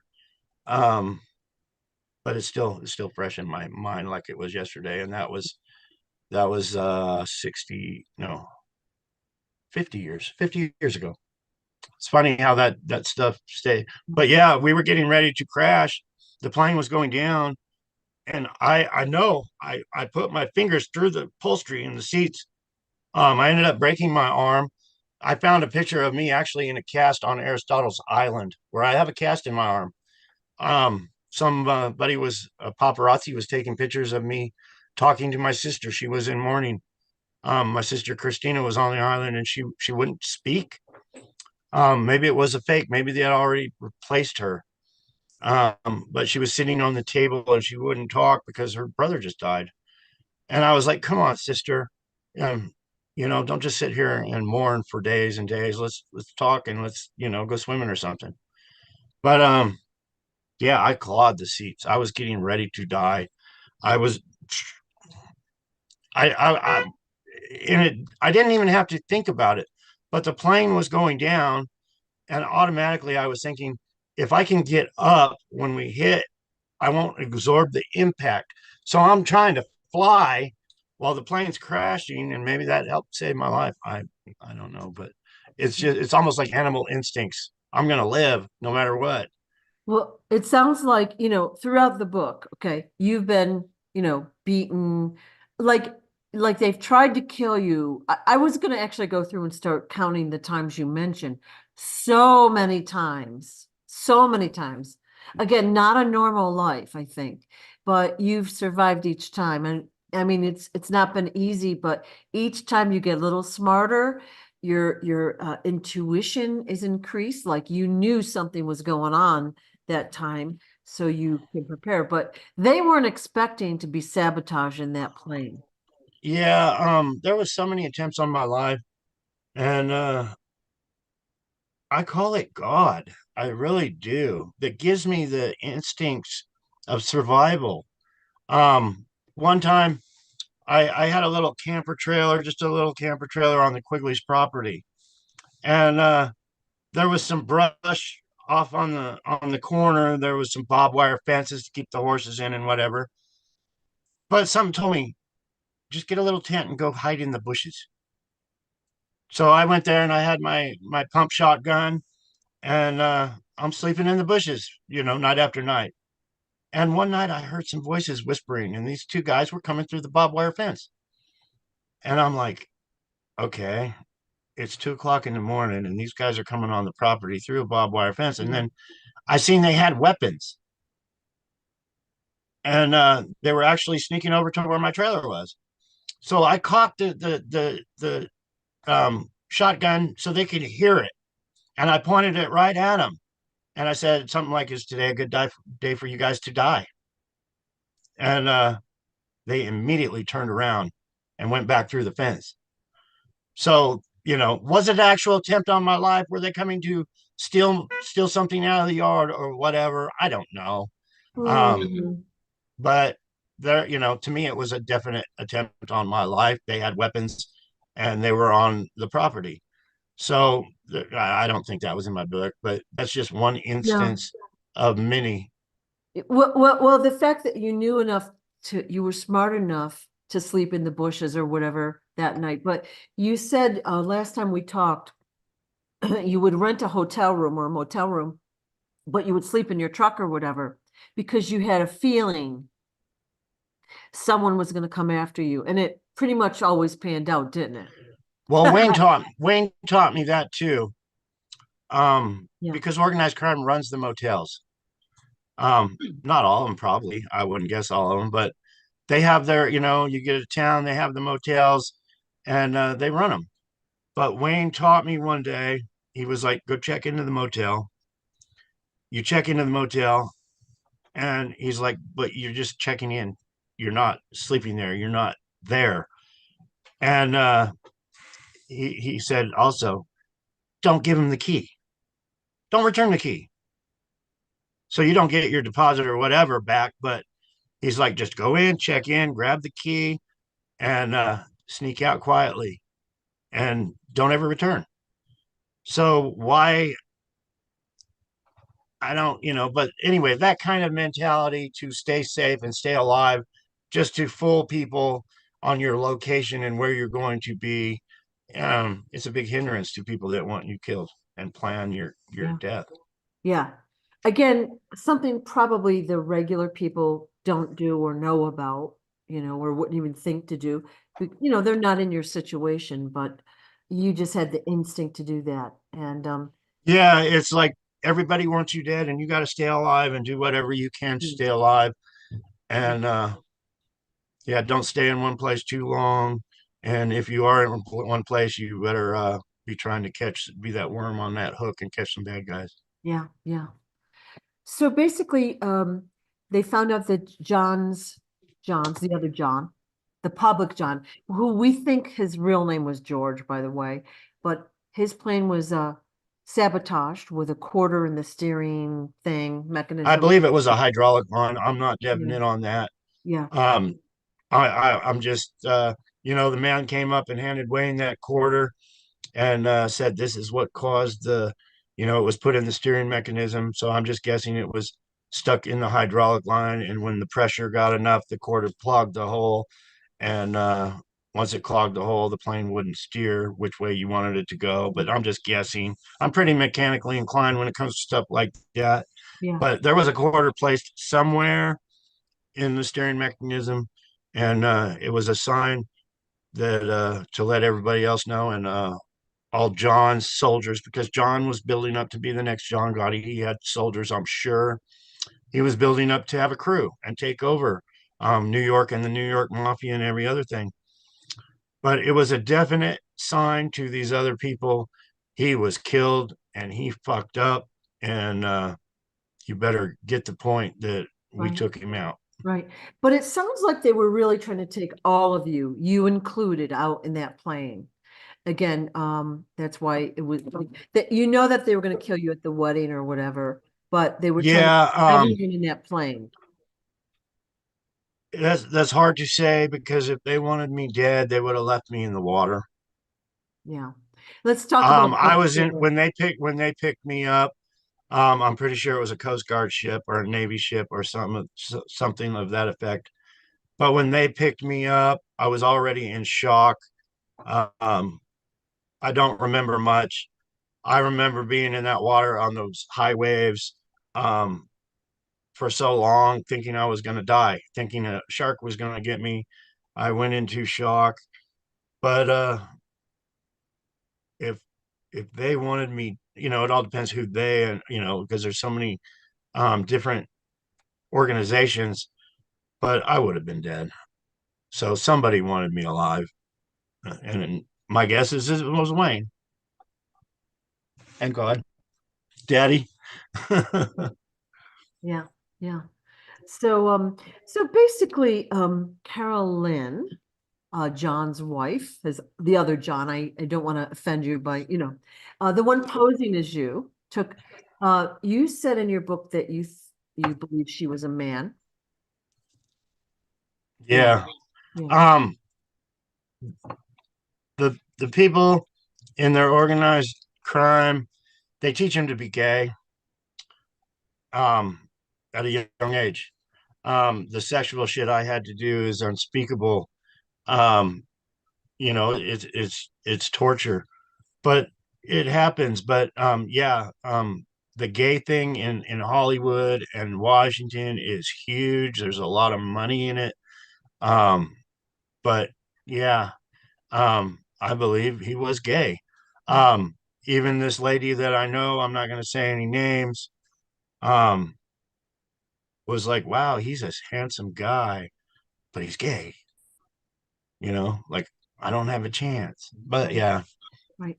Well, we're seeing evidence now, and again, it's really coming out of almost every entertainer, politician is transgender, cross-dressing, gay, whatever. And, again, it doesn't seem like a natural, it's the um, cult, it's the satanic cult, yeah, ritual of deception and the power of deception and going against what God's morals are. It's like anything like that is a plus for the secret societies that are worshiping Satan. They get off on killing and every other bad thing, killing, stealing, destroying, and they think it's powerful to them. Um, yeah, it's just them showing that they belong to the cabal and the crime ring. right. That's kind of what I was wanting to point out. Like it's, again, an instance here and there, but do you notice how like every, basically famous celebrity nowadays is gay, transgender. There's something unusual or Oh yeah, flip-flop and it's about all them. I've seen it my whole life. It's all open sex, Hollywood couples sharing, wife swapping, all that kind of orgies. But yeah, that kind of stuff went on Aristotle Onassis' yacht and his island. Um, the Quigleys brought me to Aristotle's yacht one time, and I came aboard, and my mother was not there, but his mistress was there. And when they would have, and I'm talking famous people, you all can Google the Christina, the ship, the Christina. I think it's the Christina too now, but yeah, the ship, the Christina. It's in Greece, and I believe in a port, and it's got pictures of every famous person from back in the day was on that. But I would get sent to my cabin um, when the people started taking their clothes off because it was all about open sex and parties, and that's just the way it is in Hollywood. Okay. And you had to do it to become a Hollywood star. That is just part of it. Right. I don't know if I said earlier on the show last time, but yeah, to become famous, you have to do those things or you will not become famous. It's just part of the rules. You have a certain percentage that you are paying up to become famous. It's almost like we're going to make you a movie star, but you're only going to make so much money. And if you don't like the deal, then you're not going to become a movie star. But if you like the deal and you go along with the sex and you go along with what we tell you, you're going to be famous. So you Right. have two options. You're either famous or you're not famous. And when you become famous, if you don't go with their programs anymore, you are simply eliminated because a famous person is worth more dead than alive. So it's a catch 22 to these people in Hollywood and all these famous Right. people. And they do the same things to these Hollywood celebrities or political celebrities. They basically will murder them and put a double in their place, as we should be very well aware of now. Like it shocks me when people don't realize this, but so that's There's why. so much evidence of all these famous people and people running our country. I mean, you take a picture of their ears and then you go back 10 years and the ears don't match. And then you look at their signature and then you look at their signature from 10 years later and they're not even close. Um, there's so many ways to expose these people, but it's so huge. And my team of lions, and these people are researching all this, digging up so much dirt and putting it out there. I'm loving every bit of it. Um, it's a struggle for me. It's been a struggle. I've had, this last 6 months with all the love and support from Robin and Smarty, and I could name all these names of these people. Christmas was my best Christmas ever. I had a stack of Christmas cards, and it was like the Christmases before. I would sit in a truck with tears in my eyes, going, "This is really messed up." I'm in a city that I don't live in. I'm sitting in a truck. There's no tree. There's no nothing. My Christmas dinner is at Denny's. Getting turkey and mashed potatoes. very lonely life being a truck driver and switching all the jobs. I had to very lonely, very Right, lonely life. So right. this last 6 months, man, um, with the followers I'm getting and the support I'm getting and people actually waking up to the truth, it's totally awesome. Totally awesome. It's only going to go up from here. Yeah. It's only Like you going were to go saying up. earlier, do I want to be famous? And I want to be famous, but I don't want to be in the spotlight. I would rather be I haven't been fishing in years and years, but I'd rather be in a cabin out in the woods with my loved one and fishing and just Right. saying, yeah, I'm famous now. You'd rather have a normal life without the fear, like always having to look over your shoulder and worry. You know what I mean? Yeah, well, And I remember Farrah Fawcett. I had a crush on Farrah Fawcett. I had Farrah Fawcett's poster on my wall. Um, she was mixed up with the cabal and organized crime and all that. And me and her were sitting in a living room, and I was like, "Wow, I'm sitting with Farrah Fawcett, and how good is that?" But she said, just like I've always said, all I wanted was a little house, a white picket fence, and a place to call home with family and loved ones. And being the position she was put in to be a star and be famous, she couldn't do it. And that's what she told me. That's all she wanted to do. And I was like, that's all I've ever wanted to do too. And that's all I want now. I just want a little house with a white picket fence. No, but I'm hoping to get it. I really am. I'm hoping to get it. And maybe I'll sell 1 million books and be able to buy my first house because there'd been my guess is a good 100 houses stolen from my family, and these weren't just little houses; these were mansions on the coast, on every coast. Mansions with fancy things that you sell one vase or something. It's probably more money than I've seen in the last 10 years. yeah, so basically, when you put the Aristotle Onassis family together with the Kennedy family, there's a lot of money there. There's a lot of stuff and artifacts and, like you said, houses, and everybody's like glomming on. They want a piece of that pie. And so they're not doing it in a wholesome way. They're killing, they're murdering, and then they're taking the people's identity. And like you said, they take over and then if they die, they leave the money or they take the money, they spend it, they put it in different accounts, whatever they're doing. So it's all about greed, control, power. Horrible. Yeah. Yeah, and I'm a personal eyewitness to all that. Right.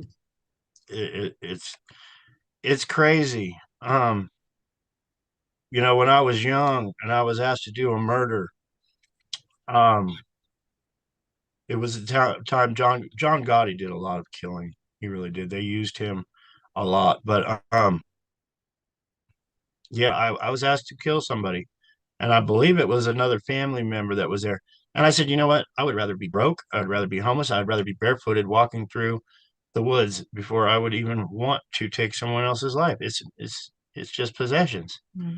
Right. and that might have hurt my career when I told them that of being in their clique, but it turned. I've had to live a life of poverty my whole life like that anyway. Um, I don't think the riches would have made me happy. I don't think a lot of these people that have all those riches are happy. I really don't. Totally not. It's only stuff. You know what I mean? Material, like there's more to our life than the material world that we experience. I mean, that's part of it. We all want, the stuff, but there's way more to it. And loving Yeah. relationships are really a big foundation of that, and you really didn't have a lot of that in your life. And it's very, very sad what you went through. Well, I Um, have been on my deathbed more than once, and that's the first thing that comes to your mind. You're going out with nothing. yeah. You're leaving with nothing. Health is everything. Um, yeah. With that said, King Smarties, smartiescorner.com. Check it out. I'm feeling good. Little commercial there, Smarty. I'm I was sitting here talking, and I still don't, Rob, I don't research this stuff or look into this stuff, but Robin's been placing this kind of stuff all over, doing her little research. I told her she was a little kid the other day because she put stickers all over everything. I'm like, you're acting like a little kid. Next thing we're gonna have, little stickers of Donald Duck on the refrigerator. But but yeah, truthfully, I feel better. I feel good. It brings the vibration up in your home. Okay, so protective vibration as well as healing vibration. And I know last time we had talked, you had some illnesses, and I kind of missed that because of the glitchiness of the video, to be honest. But you said you were like you were feeling better and you were getting like clean bills of health from the doctor. So having those products in your house cannot hurt. It's bringing Right. No, the healing Smarty said don't admit on it that I'm ill. But yeah, all kinds of in. ailments. And I was just thinking that I got a metal pipe in my heart because my heart exploded out the side of my heart.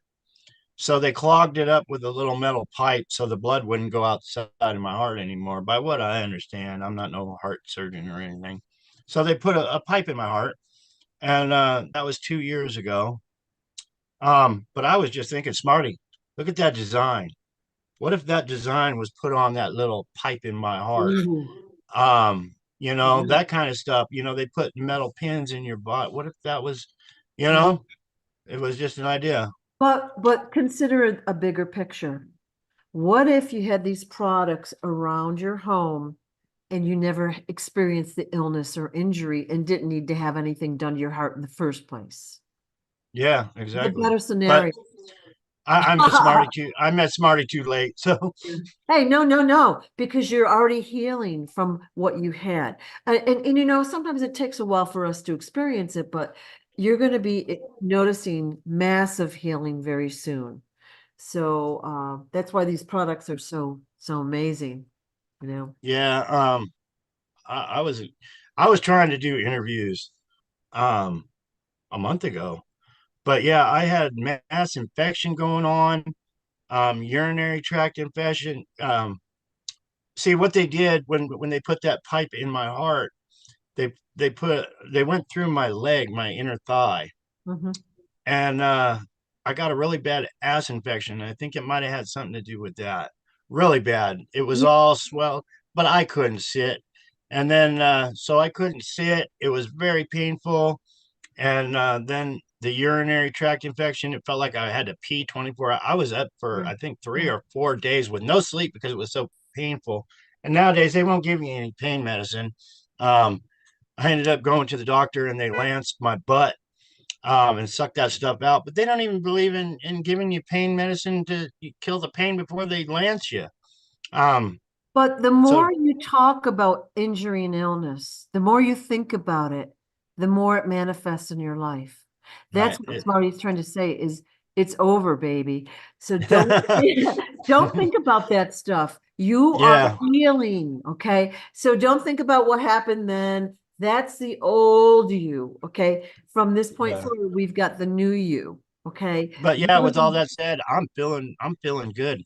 That's what I'm trying to say. So you're the new you. You're feeling better. Your life is getting better. You're going to be happier. It's going to get better, better, better, better all the time. Now it might be subtle or it might be massive. It doesn't matter. It's going to get better. How can you beat that? You can't. And Yeah. if it'll give me another day on this earth to share my truth to the world, Right. because the world really needs to wake up. If Yeah. I can help save one life of exposing these people of their child trafficking Yeah. and what they do to become them, if I can Yeah. just save one life, that extra day is well worth it and well worth it to me. Yeah. Like I said in our last thing, that near death experience, it don't hurt to go. It don't. It's really peaceful. Um, but yeah, that was my experience. So, That's the um, old you. So we're not talking about that, remember? yeah, excuse me. Hey, Don't. Robin, can you make me something to drink or get me dump some coffee in here or something, please? Thank you. That is true. Whenever somebody tries to tell me about injury or illness, I don't care where we are, I let them start, but I kind of interrupt them and distract them because guess what that does? It anchors that fear. It anchors that energy into your field. You don't want that. You don't want it. All right. It's temporary. All right, so let's go back to the story while you're waiting for whatever. I'm having Okay, it delivered. yeah. So we've kind of talked about the person everyone on earth thinks was you. Okay, he took over around age 10. He died in a plane crash. You actually saw the body after the plane crash in a warehouse. Is that correct? Right. And the body was bloated and, kind of disfigured. So did he look like he was on the magazine cover? No. But you No. believe it was him. Wayne told you it was him. Okay. Right. All right. None of the other bodies were recovered. I'm sure they must have been. I don't know. I never even bothered to check it out. Okay. All right. All right. So I know we talked about this last time and I'm Yeah, still they were. A matter of fact, I read an article. Excuse me. okay. Like I said, the sister went back to save her sister. She was found out of the. Or wait, maybe that's what I remember. Anyway, maybe it's the article I read. Maybe it's what I remember. The sister that went back to try to save her sister was found out of the plane and not in the plane. But then government agents put her in the plane. Now, that's my story by what I remember. Or did I read it in an article or is it real life? I don't know. I can't remember that. Yeah. But yeah, they did find the bodies. Okay. So now you're pulled up on the rescue ship or the Coast Guard ship or whatever. And you said the captain was really agitated and he had been told basically to throw you back overboard and he didn't want to do it. Right. I was in shock. I don't even remember much, but I was, you know, I was in shock. You're not even aware of, but I remember the captain walking back and maybe it was Wayne telling me after that, yeah, he had orders from Bill Clinton to throw me back in the ocean because Wayne purposely took me to the White House.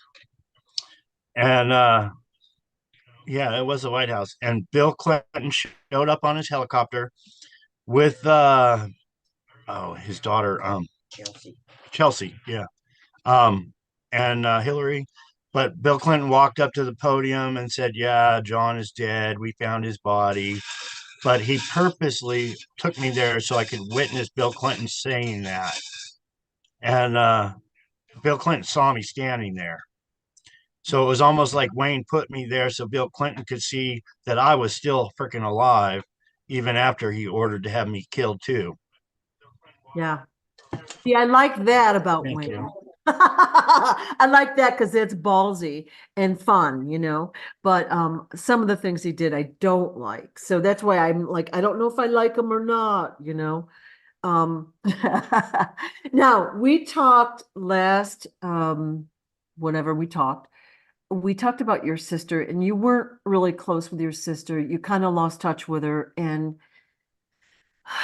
you don't really know when she made her demise, but you think it was around age 10 or 12, and she had doubles, many, many doubles, and they were Yeah. kind of nasty girls to you. Like they were not like even, Yeah, it wasn't the friendly thing. yeah, Um,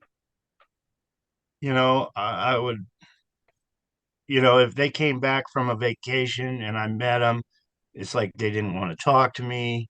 Um, it was like go away type of thing. Um, it's all crazy, but right. yeah, Yeah, the bond and the relationship of family was gone. That's yeah, why I think the real one has already been gone. yeah, Um, I don't know, but the spans in my life from seeing my loved ones were so drawn out, weeks at a time. Is it's like meeting a stranger. Um, you walk into McDonald's a couple times a week and you see somebody that walks in and you saw them, 2 times you were there before. You know them, you've seen them before. It's kind of like the same thing. You don't know them, you don't know anything about them. It's like, hey, I got my hamburger the same place you did. yeah, yeah. So there was no bond there. So you really don't know, her story, if you will. Um, and then we talked about 1975 in your chapter was a big one, and you went through a lot of trauma in that year. You were living in Arizona at the time. Aristotle and your mom slash double were married. And so they were like trying to live somewhere safe. It sounds like they were trying to start a new life. They were right in the middle of a big mob war, and we were put right in the middle of it. I think they came here to Arizona because they thought it was a safe hideout for them to Yeah. survive in the mob war. It wasn't. I think Aristotle might have thought he had more power within the mob than he did, and found out that he didn't. Um, Crazy stuff in '75. Yeah. Crazy stuff. Yeah. And can you tell the story of his demise again? As you know, we talked last time, but I want to tell it clearly here because last time was so horrible. And then we'll never talk about it again, maybe. I don't want to commit to that, but I'll probably tell it 100 times. yeah, yeah, But I was a child. I was going through trauma. It's the best of my recognition. Um, we were always told to do. I was always told by I call them government agents, um, mob, whatever you want to call them. We were always told what to do. I was always taken by someone else. I was young, yeah, but we were at a cabin house that Aristotle had bought and to purchase to hide out with my mom. My mom wasn't there, but I grabbed a gold pan, um, and I went because I was told that there was gold in this ravine, and I was a kid. I'm like, I'm gonna go explore. So I went into this ravine where I was told there was gold. I was digging in the rocks trying to find a piece of gold. A whole group of kids walked up with a video camera, and I was like, okay, what are you guys doing here? And the older kid, he was probably an older teenager, was with a group of kids. I don't remember exactly how many kids. I'm thinking 5 or 6 kids were with this older teenager, and they had a video camera. It was a nice video camera, and they stumbled upon me looking for gold, and they said, "Oh, we're gonna go make a movie." And I was like, "Really?" They're like, "Yeah, we're from Hollywood. We came up here to the desert, and I think he said we always come up here." But he was like, "We're gonna make a movie with my movie camera," and I think I even said, "Well, can I come?" And they were like, "No, you can't come with us." So I continued to look for my little gold in the ravine. They walked off, and when it got time, I was like, "I'm going to come home now." I got home. There was a couple government agents there. There was a bloody body under a sheet. They were explaining how these kids and these people axed him up with an axe. They had the axe there. The sheet was all bloody. I wanted to see who was under it. If it was my stepfather, I like to, even at that age, I wanted to see what the hell was going on. They wouldn't let me see it. They kept me back. I believe there was um, 3 agents there, but they were talking about how they were killed. I mean, how Aristotle was killed. Um, And after that, I remember Jackie didn't want to go to that cabin or that house ever again, ever. She was in fear for her. She just lost her husband. right, Um, but then shortly after that, she lost her life too. right, So 75 was a bad year, but that's what took Aristotle's life. Was it Aristotle? I was a kid. I was out playing. I wasn't in the house. Or in the yard when he was killed. I don't know if it was the double, if it was somebody pretending to be Aristotle, if Aristotle faked his death. What actually happened, I don't know, but those kids beat somebody up that day with an axe, and that's how they do it. And it right. was all videotaped, I'm sure. Um,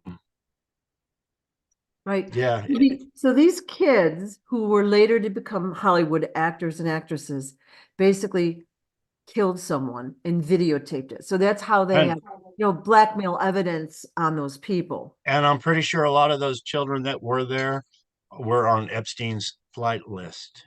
Mm-mm. I saw a couple names and that were on his list. I haven't even looked at it, but it's just internet crap that pops up. This Mhm. Oprah and all these other people were on that list, Yeah, and it goes back to the same crime ring at the top. It's the top of Hollywood crime ring. It's the top of government crime ring.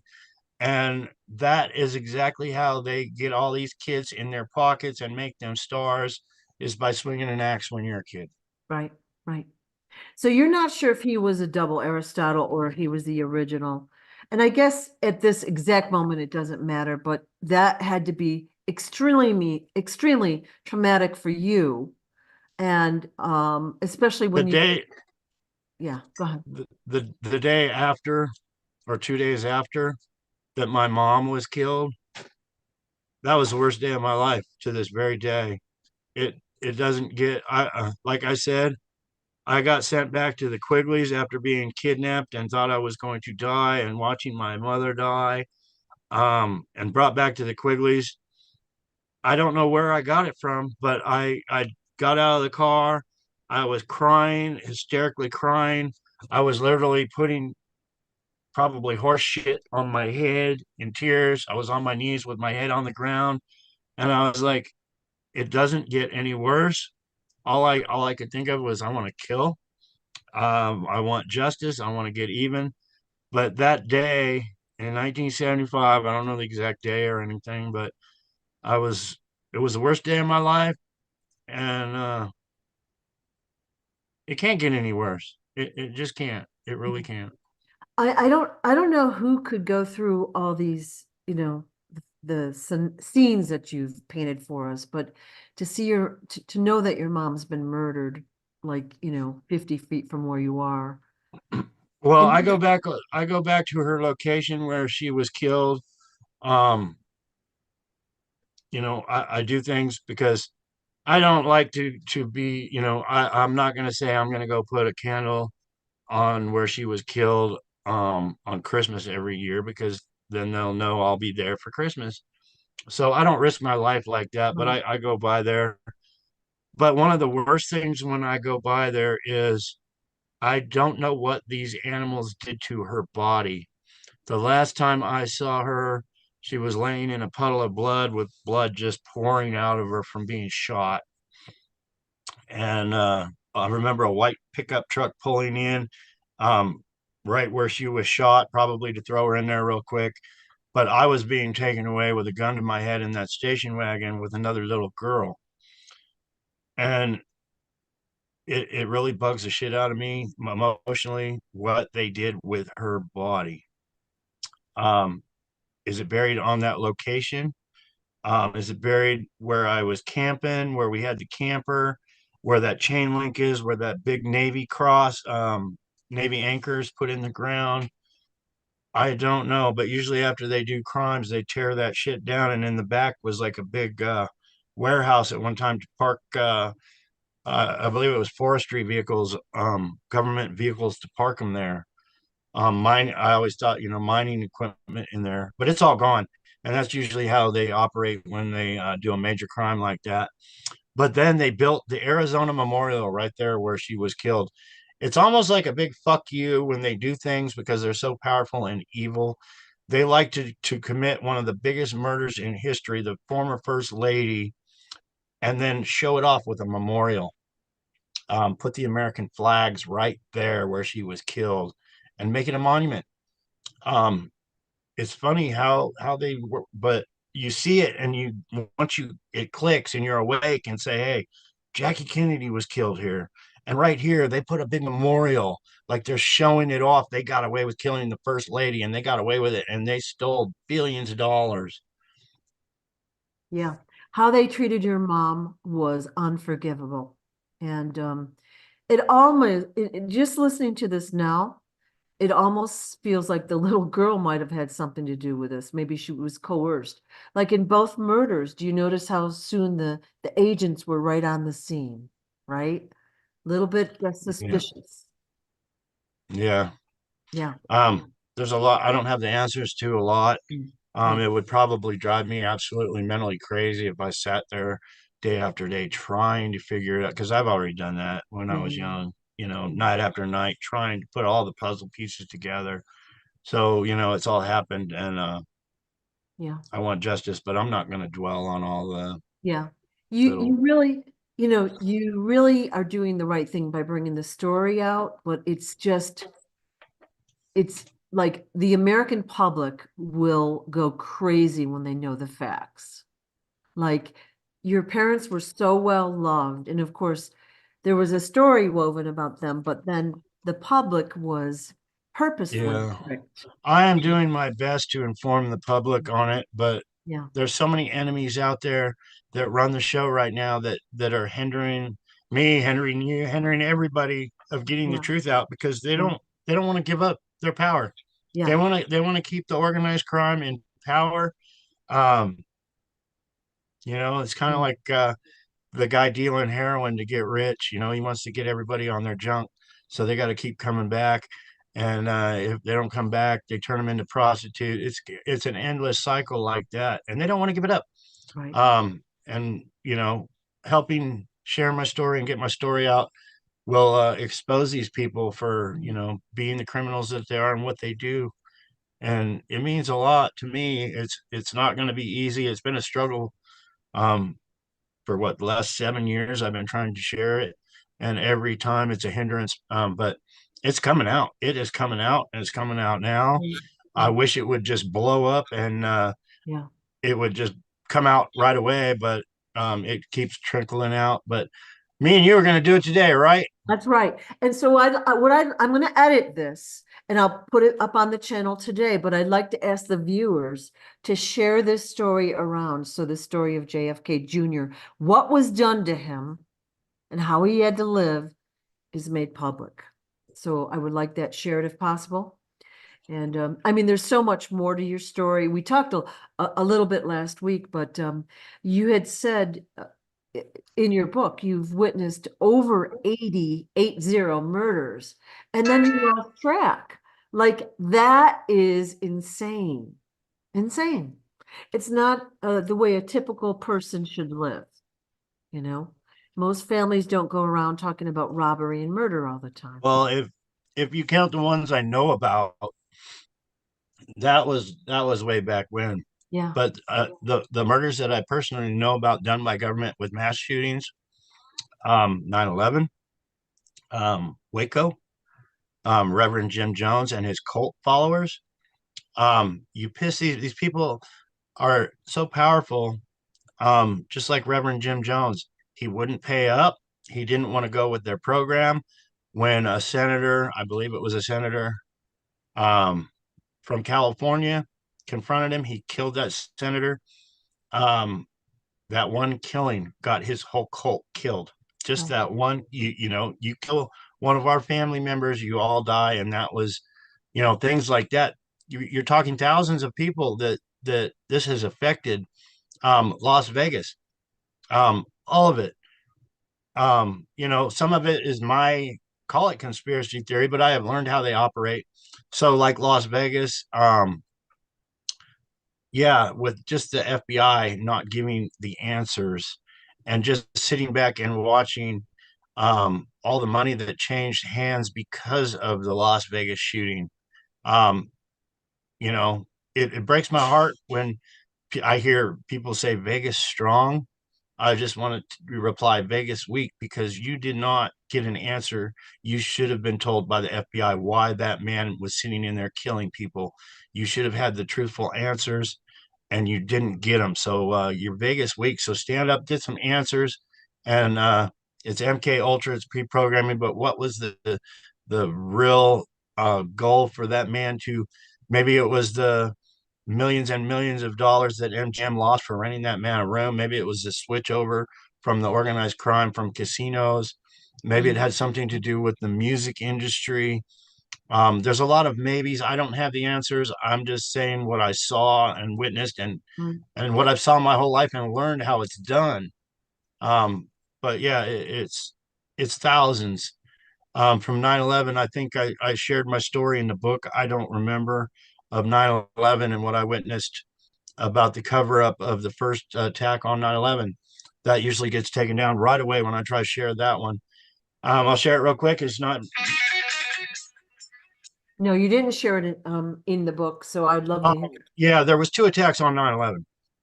The first one, there was vehicles placed in the basement, and those vehicles blew up, and it tore the concrete off those steel beams in the basement. Well, it when that the first attack happened, it tilted the skyscraper just enough. It had to be tore down. It had to come down. So the government officials that went in looked at the evidence and said, "Yeah, these buildings have to be torn down. This skyscraper has to come down." So what they did was they planned an attack to have our government take those buildings down with the planes coming in them. The people didn't have to pay. I mean, the United States taxpayer had to pay, but a lot of people lost their lives when those planes hit in there. And my fact is, I was there. I saw the cover ups of government officials telling the other officials the buildings were safe when they were not. The officials were sitting there saying, yeah, the buildings are unsafe. They have to become tear down. And the government officials were saying, no, they don't have to come down. So our CIA planned that. They planned a way to start a war and have those buildings come down. And that was caused by the first attack that nobody really knows about. Nobody knows that there was vehicles placed in the basement and blew up. I mean, it was on the news, but the when on 9/11, that was all planned to tear those buildings down. It was planned to start a war. I mean, our CIA, they're not stupid. If they're going to do one thing, they're going to do 10 things. So yeah, those buildings had to come down. They started a war. It was one great way to start a war, having planes fly into our skyscrapers. Instant war. Yeah, Bush got up there on that rubble and said, "We're going to get fucking even for this." Well, we should have. What can you do? It's too late now. But yeah, the people that were standing on that rubble saying we're going to get even are the guilty ones, straight up. Right, right. Well, I'd like to think most people watching this video already know, they already know that 9/11 was not what we were told. I mean, there's some that I've actually argued with recently that I'm like, you don't know? Are you crazy? And of course they think I'm crazy, but there's a lot of reasons why I think those buildings were taken down, multiple reasons, and the timing, as well. But yeah, they got away with it. They've gotten away with so much. And I think where we are right now in time is the buck stops here. We're trying to get the truth out. Like we can't, this is not sustainable. This is not how people choose to live. They don't want crime. They don't want murder. They don't want killing. They want happy, peaceful families. You know what I mean? And they want work that means something to them. They want relationships. They want to enjoy life. And I don't think many people are at this moment. So your story is a good one. It's Yeah, necessary for it to come out. for them planning 9/11 and what happened is really, really strange. I was listening to talk radio. I drove a mail truck, not the little one, but the great big one where they have all the sacks of mail in the back.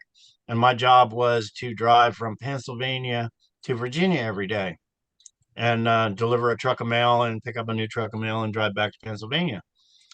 So I was listening to talk radio when I drove by the turnoff to the Pentagon. Um, I was driving right there and it came on the news. There was an attack on 9/11. And I was like, what the hell? I had tears in my eyes and I pulled into a truck stop just so I could watch it on the news. And I watched it for a while, but I had to go deliver my mail and Yeah. do that.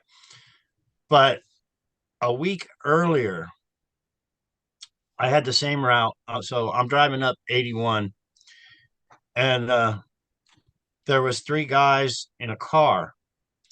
I call them ragheads. I'm sorry, that's just what I call them. I've always called them ragheads because they put the turban on their head. But there was three of these guys, and I could swear to this day it was Muhammad Atta, one of the guys that planned the attack on 9/11, or MK Ultra into it. But I had an American flag on the side of my door on my mail truck, great big American flag. Well, these three guys pull up next to the truck, and they gave me the most evil look. And it was like, were they looking at the American flag? Were they looking at me? But this guy was right next to the truck and had hate in his face. Well, what he did was he had a handful of trash and he threw it at me. This was going down the highway, and his face was pockmarked, just like Muhammad Atta. I could swear it was Muhammad Atta. Pulled up next to me and threw trash on me. Um, and this was a week prior to 9/11. So when I saw Muhammad Atta's face all over the news, I was like, that's the same dude that threw trash at my truck. What the hell is going on? So I called up the FBI and I said, hey, I just want to let you know, if you're curious where Muhammad Atta was and the action he was taking a week prior, he was going northbound on 81 at approximately this time. And I just said, I can't say for sure, but it sure looked like it was him. Check it out. And, once again, they're like, oh, fuck you.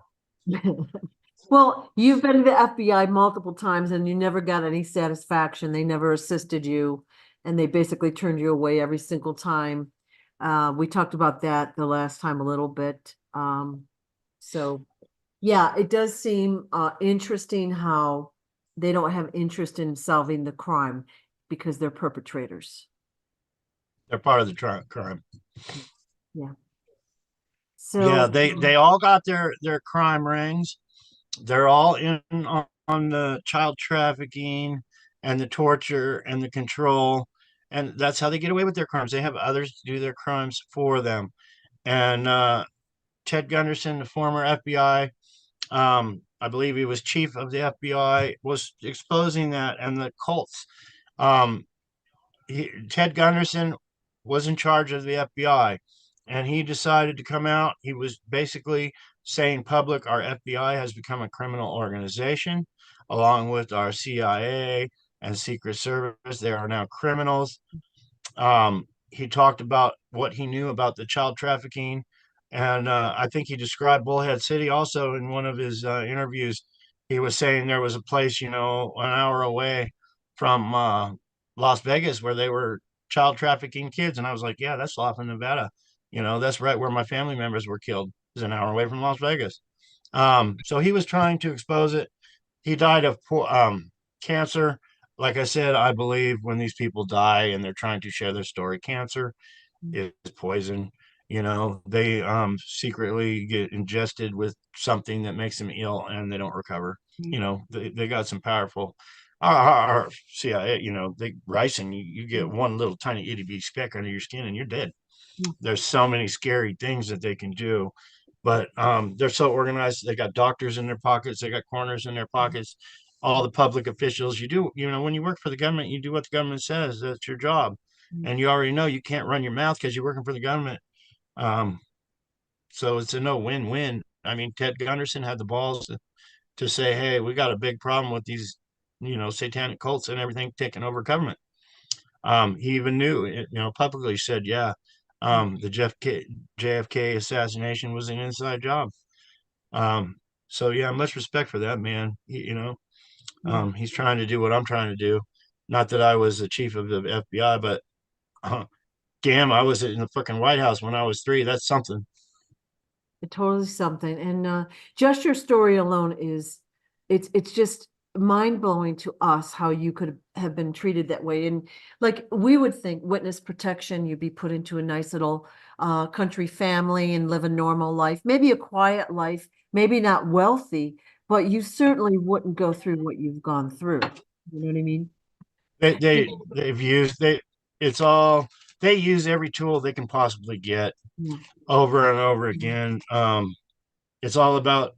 It's all about using all their resources, and I guess me being the son of a president was one of their resources.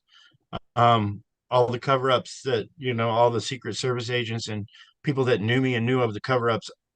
Right. I don't have all the answers, but they sure like using people for everything. I feel sometimes like I got milked for every ounce I had in me Right. over and over and over again. Yeah. But it's all coming out now. It's all good now.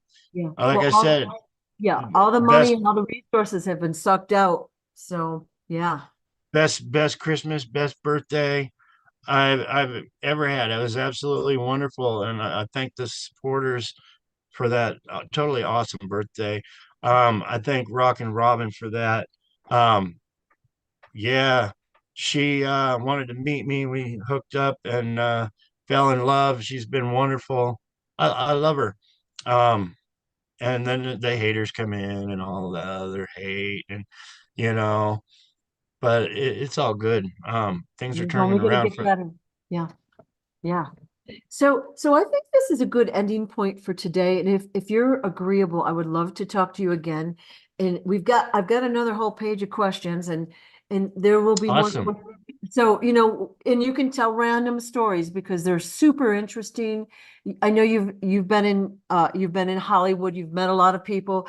Everyone wants to know about that. So if we could talk again, that would be amazing. And I would love to. what I'll do is today I'm going to edit this video to and I'll have it out on the site a few hours. And then I'm going to ask all of those that are watching to share it around so it gets some traction. And so if you want to help John, there's two ways you can do so. Of course, pray for him. And if you're in Smarty's group, we don't pray, we send the commands for healing and all of that. Use the tools. If you want to purchase the book, okay, the book is a great foundation for these stories because it explains it. And like I said, easy to read, hard to hear. Okay. But then I will also have a Cash App link in the description below. And the Cash App is Poor Boy John Jr. Okay. And John is not asking for this. I'm asking for your help. If you have anything you can spare to give John, it only adds to his comfort. So thank you for that. All right. Thank you, Sue. Thank you so very much. Yeah. You're much appreciated. And I would love to come on again, sharing my stories and my everything. So, unless I have an appointment at the doctor or something, I would Right. love to anytime you want. Well, you just tell me, and thank you all for having open minds, for watching, for spreading the word. And I look forward to this becoming common knowledge.